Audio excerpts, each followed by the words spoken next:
आप सभी को मेरा नमस्ते। आज ये मेरी इलेक्ट्रॉनिक सीरीज का तीसरा वीडियो है जिसमें मैं आपको वोल्टेज डिवाइडर सर्किट के बारे में बताऊंगा। इस वीडियो में मैं आपको बताऊंगा कि वोल्टेज डिवाइडर सर्किट क्या होते हैं, हम उन्हें क्यों यूज लेते हैं, हम उन्हें कहाँ यूज में लेते हैं और हम उन्हें कैसे यूज में लेते हैं। इस वीडियो के बाद आपको वोल्टेज डिवाइडर सर्किट के बेसिक्स एकदम क्लियर हो जाएंगे, तो बने रहिए मेरे साथ इस वीडियो में। सबसे पहले वोल्टेज डिवाइडर सर्किट होते क्या हैं। आपको नाम से पता लग रहा होगा कि वोल्टेज डिवाइडर सर्किट हमारे वोल्टेज को डिवाइड कर देते हैं, बांट देते हैं। जो हमारा सोर्स वोल्टेज होता है ना, जैसे इस केस में हमारा सोर्स वोल्टेज 10 वोल्ट है, तो हमारा वोल्टेज डिवाइडर सर्किट क्या करेगा, इस 10 वोल्ट को डिवाइड कर देगा। ठीक है, ये आपके सामने एक सिंपल वोल्टेज डिवाइडर सर्किट है जो हमेशा इसी तरीके से बनाया जाता है।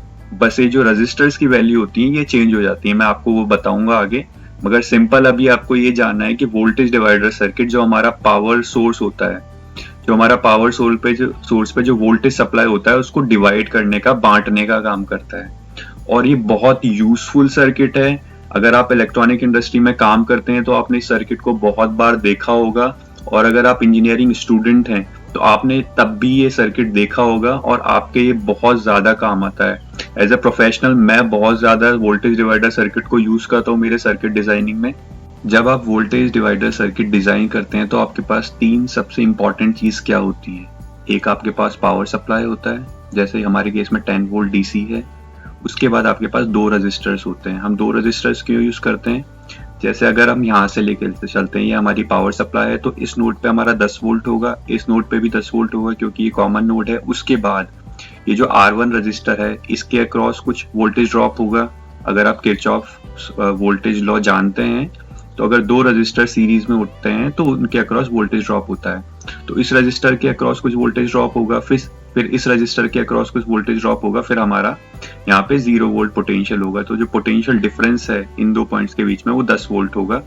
और वोल्टेज यहाँ से यहाँ आते हुए यहाँ वोल्टेज ड्रॉप होगा, फिर यहाँ वोल्टेज ड्रॉप होगा, और यहाँ आते हुए ग्राउंड तक आते हुए वोल्टेज की वैल्यू हमारी 0 हो जाएगी। ठीक है, तो वोल्टेज डिवाइडर सर्किट हम क्यों यूज करते हैं, जब हमारे पास एक हायर पावर सप्लाई होती है और आउटपुट पे हमको लो वोल्टेज चाहिए होता है। जैसे किसी कंपैरेटर के इनपुट पे आपको पावर सप्लाई देनी है, या फिर आपको कोई एलईडी सर्किट ड्राइव कराना है, या फिर और कुछ आपको सर्किट ड्राइव कराना है, और वहां पे आपको जो हमारा पावर सप्लाई है उससे कम वोल्टेज की जरूरत है। जैसे आपको कुछ वोल्टेज कंपेयर करना है, या फिर आपको आउटपुट वोल्टेज यहाँ पे एज ए रेफरेंस यूज करना है, उस केस में आप वोल्टेज डिवाइडर सर्किट यूज करते हैं। ठीक है, तो क्या करता है, हमारे ये जो पावर सप्लाई पे जो वोल्टेज होता है उसको डिवाइड करता है। किस रेशियो में डिवाइड करता है वो इन रजिस्टर्स पे डिपेंड करता है। जैसे इस केस में मैंने दो रजिस्टर्स यूज किए हैं, 5K का R1 है और R2 भी 5 किलो ओम का है। तो इस केस में क्या होगा, हमारा ये दोनों 1:1 है इन रजिस्टर्स की वैल्यू। ये भी 5K है, ये भी 5K है, तो इस कॉमन नोड के अक्रॉस जो वोल्टेज होगा ना वो हमारा 5 वोल्ट होगा। मैं आपको सिमुलेट करके दिखाता हूँ सर्किट।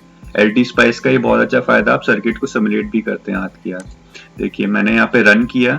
अभी मैं आपको इस पॉइंट पे बताता हूँ, ये कॉमन नोड है तो यहाँ पे हमारा 10 वोल्ट होगा, आप देख सकते हैं यहाँ पे 10 वोल्ट है। उसके बाद ये जो हमारा कॉमन नोड है जहां से हम आउटपुट लेंगे वोल्टेज डिवाइडर सर्किट का, मैं यहाँ पे क्लिक करूंगा तो आपको दिखेगा, ये देखिए 5 वोल्ट। तो हमारा जो V आउटपुट है इस केस में 5 वोल्ट है। तो वोल्टेज डिवाइडर सर्किट से आप क्या कर सकते हैं कि इन रजिस्टर्स की वैल्यू चेंज करके, R1 और R2 रजिस्टर्स की वैल्यू चेंज करके आपका जो ये V आउटपुट है ना, आप इसकी वैल्यू चेंज करवा सकते हैं। ठीक है, जैसे हमारे केस में अभी मैं यहाँ पे आपको V आउटपुट की वैल्यू चेंज करके बताता हूँ और बताता हूँ कि रजिस्टर्स किस तरीके से काम करते हैं। जैसे मेरे पास में अभी 10 वोल्ट है, मैं यहाँ पे 9 वोल्ट लेता हूँ। ठीक है, और फिर मैं इस रजिस्टर की वैल्यू चेंज करता हूँ 2K मतलब 2000 ओम, और इसकी वैल्यू मैं चेंज करता हूँ 1000 ओम। ठीक है, तो अभी हमारे पास ये टेक्स्ट है, इसको तो मैं डिलीट कर देता हूँ जिससे आपको कंफ्यूजन नहीं होगा। ठीक है, तो अभी मेरे पास R1 की वैल्यू है 2 किलो ओम, R2 की वैल्यू है 1 किलो ओम। ठीक है, तो 2:1 है हमारे पास। इसका मतलब क्या होगा, जो 9 वोल्ट है वो 2 टाइम्स यहाँ पे उसका वोल्टेज ड्रॉप होगा और 1 टाइम्स उसका यहाँ पे वोल्टेज ड्रॉप होगा। तो अगर आप इसको रेशियो में डिवाइड करते हैं तो जैसे 9 वोल्ट है तो 2 टाइम्स यहाँ पे इसके अक्रॉस वोल्टेज ड्रॉप होगा, तो इसके अक्रॉस हमारा कितना वोल्टेज ड्रॉप होगा, यहाँ हमारा वोल्टेज ड्रॉप होगा 6 वोल्ट। ठीक है, तो बाकी का बचा हुआ 3 वोल्ट इस रजिस्टर के अक्रॉस ड्रॉप होगा और यहाँ पे 0 वोल्ट हो जाएगा। और जो हम वी आउटपुट लेते हैं हमेशा वोल्टेज डिवाइडर सर्किट का, वो इसके अक्रॉस लेते हैं। इस लाइन का मतलब है कि मैं यहाँ पे वोल्टेज ले रहा हूँ। अगर आपके पास मल्टीमीटर है, उस मल्टीमीटर की जो रेड प्रोब है, पॉजिटिव प्रोब है, अगर आप उसको यहाँ पे रखते हैं और सेकंड प्रोब को यहाँ पे रखते हैं ना, तो आप इस रजिस्टर के अक्रॉस 3 वोल्ट मेजर करेंगे। तो इस केस में हमारे पास इस वी आउटपुट की वैल्यू 3 वोल्ट हो जाएगी। मैं आपको वापस सिमुलेट करके दिखाता हूँ, देखिए। ठीक है, इस पुराने वाले को हम डिलीट कर देते हैं, वापस मैं रन करता हूँ। अभी ये हमारा कॉमन नोड है, यहाँ पे 9 वोल्ट होगा, 9 वोल्ट हमारी पावर सप्लाई है। ठीक है, उसके बाद ये हमारा इन रजिस्टर्स का कॉमन नोड है, यहाँ पे हमारे पास अभी 3 वोल्ट होना चाहिए, ये देखिए 3 वोल्ट। ठीक है, तो इस तरीके से आप इन दो रजिस्टर्स की वैल्यू को चेंज करके जो आपका आउटपुट वोल्टेज है उसको कंट्रोल कर सकते हैं। ठीक है, अगर आपको ये जो रेशियो है ये आपको कठिन लगता है कि भाई आप किस तरीके से रेशियो निकालेंगे और वहां आपको कैलकुलेशन करने में परेशानी आ रही है, तो आप सिंपली आप यहाँ पे ओम्स लॉ भी लगा सकते हैं।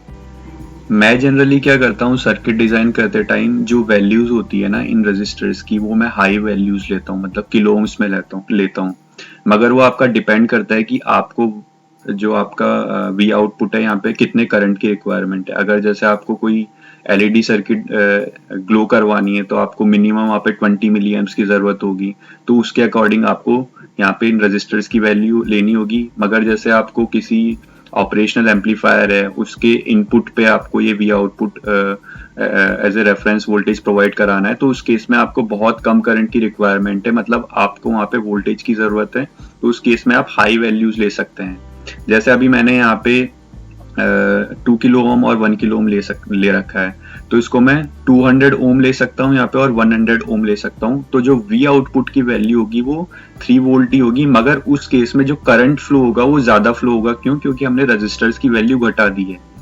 तो मैं हाई वैल्यूज लेता हूँ इन रजिस्टर्स की, मतलब किलो ओम्स में लेता हूँ, जिससे मेरे को करंट का ज्यादा सोचना नहीं पड़ता। मगर वो आपकी एप्लीकेशन के ऊपर डिपेंड करता है कि अगर आपको करंट की भी रिक्वायरमेंट है, जैसे मैंने आपको एग्जांपल दिया, आपको एलईडी सर्किट ड्राइव करानी है और आपको जैसे फॉर एग्जांपल एक एलईडी के लिए आपको 20 मिली एम्प्स की जरूरत है, तो उस केस में आप कम वैल्यू के रजिस्टर्स ले सकते हैं, जैसे 200 ओम ले सकते हैं और 100 ओम ले सकते हैं। तो आपका आउटपुट वोल्टेज 3 वोल्ट ही रहेगा, मगर आपके पास ज्यादा करंट आप प्रोवाइड करवा सकते हैं इस वी आउटपुट से।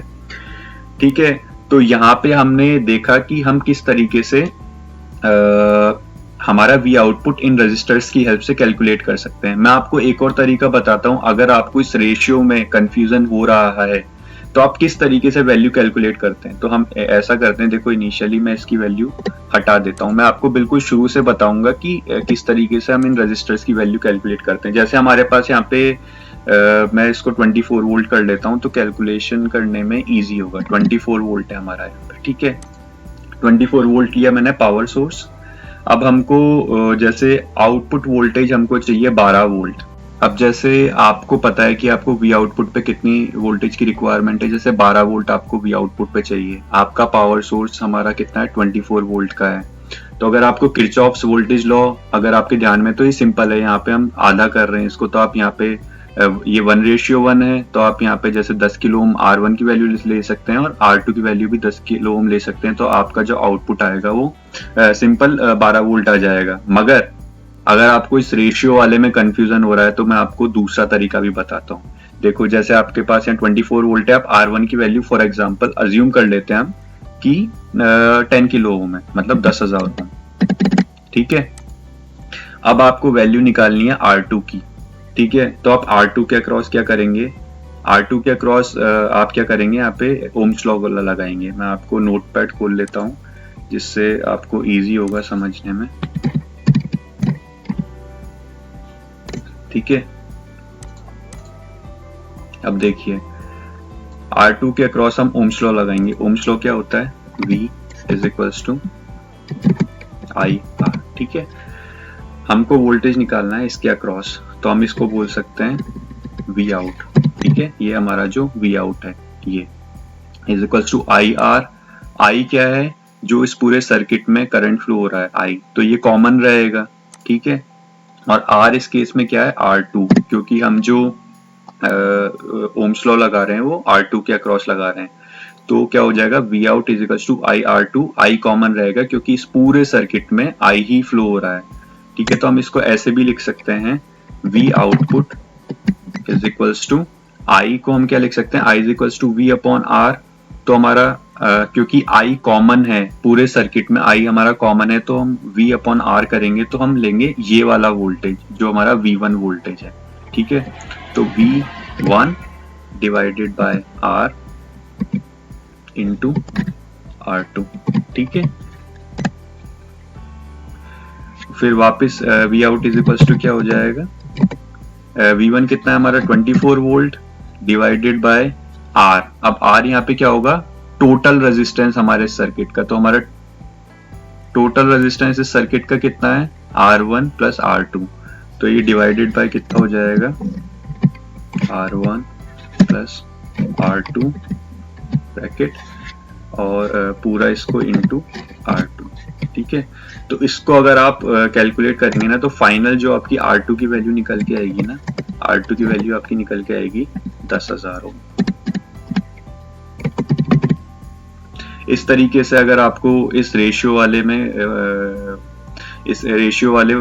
तरीके से आपको कंफ्यूजन हो रहा है, तो आप ओम्स लॉ लगा के भी रेजिस्टर की वैल्यू निकाल सकते हैं। तो उसके लिए आपको क्या करना पड़ेगा, आपको R1 की वैल्यू अज्यूम करनी पड़ेगी। आप 5 किलो ओम भी ले सकते हैं, 10 किलो ओम भी ले सकते हैं, 20 किलो ओम भी ले सकते हैं, 100 ओम भी ले सकते हैं, ठीक है।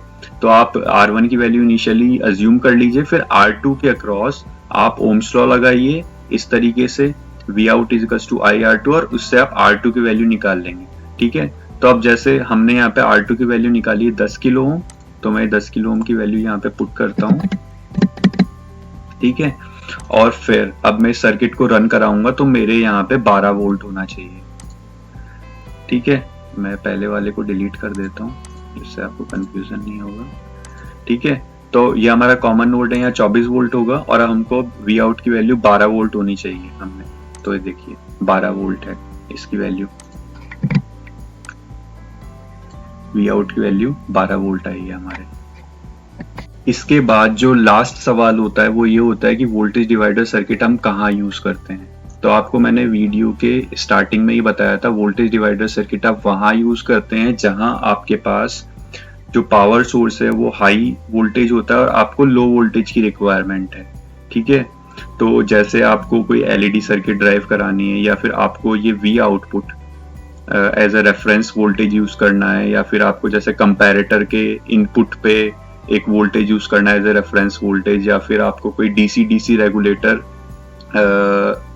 एक्टिवेट करने के लिए एक रेफरेंस वोल्टेज या फिर थ्रेशोल्ड वोल्टेज की रिक्वायरमेंट है, उस केस में आप V आउट यूज कर सकते हैं वोल्टेज डिवाइडर सर्किट का। अब यहाँ पे काफी बार लोग कंफ्यूज हो जाते हैं कि वोल्टेज डिवाइडर सर्किट और वोल्टेज रेगुलेटर सेम होते हैं क्या। तो मैं यहाँ पे कहूंगा नहीं, आप वोल्टेज डिवाइडर सर्किट को as a voltage regulator use नहीं कर सकते। क्यों? क्योंकि जो वोल्टेज रेगुलेटर होता है ना, उसका आउटपुट कांस्टेंट होता है, और जो वोल्टेज डिवाइडर सर्किट का जो आउटपुट होता है ना, वो उसके इनपुट वोल्टेज पे डिपेंड करता है। अब जैसे इस केस में क्या है, मेरे पास यहाँ पे 24 वोल्ट है, ठीक है, और यहाँ पे मेरे पास R1 की वैल्यू 10 किलो ओम है, R2 की वैल्यू 10 किलो ओम है। इस केस में मेरा जो आउटपुट होगा वो 12 वोल्ट होगा। अब मैं क्या करता हूँ, मैं इस जो हमारा V1 की वैल्यू है इसको मैं चेंज कर देता हूँ। अभी मैं ये 12 वोल्ट है, इसको मैं फॉर एग्जांपल 24 वोल्ट है, मैं इसको 12 वोल्ट कर देता हूँ। तो अब आपको आउटपुट पे क्या मिलेगा, यहाँ पे 6 वोल्ट मिलेगा। तो इसके लिए आप वोल्टेज डिवाइडर सर्किट को as a voltage regulator circuit use नहीं कर सकते, क्योंकि वोल्टेज रेगुलेटर सर्किट के केस में आपको जो आउटपुट वोल्टेज चाहिए होता है वो कांस्टेंट वोल्टेज होता है, और voltage divider circuit constant voltage नहीं प्रोवाइड कराता आउटपुट पे। वो डिपेंड करता है कि आप इनपुट वोल्टेज कितना प्रोवाइड करा रहे हैं। तो मैं उम्मीद करता हूं कि आपको इस वीडियो से जो वोल्टेज डिवाइडर सर्किट है उसके बेसिक्स क्लियर हुए होंगे, और अगर आपको कुछ डाउट है तो आप उसको कमेंट सेक्शन में बता सकते हैं। मैं आपके सबके कमेंट्स पढ़ूंगा और सभी के जवाब दूंगा।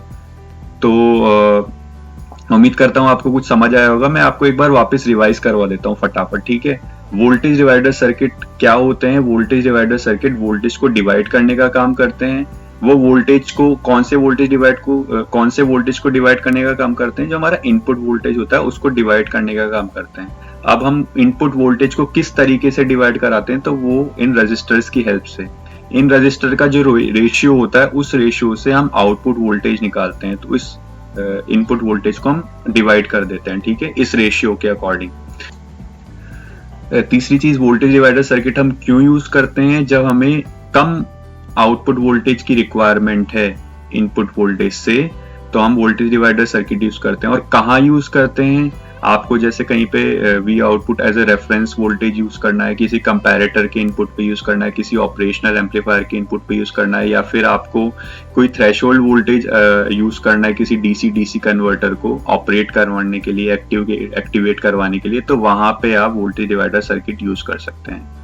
तो मैं उम्मीद करता हूँ आपको वोल्टेज डिवाइडर सर्किट के कॉन्सेप्ट क्लियर हुए होंगे। अगर आपको कुछ समझ नहीं आया तो आप कमेंट सेक्शन में लिख सकते हैं। मैं पूरी कोशिश करूंगा हर एक कमेंट की जवाब देने की। Thank you very much. फिर अगले वीडियो में मिलते हैं। नमस्ते।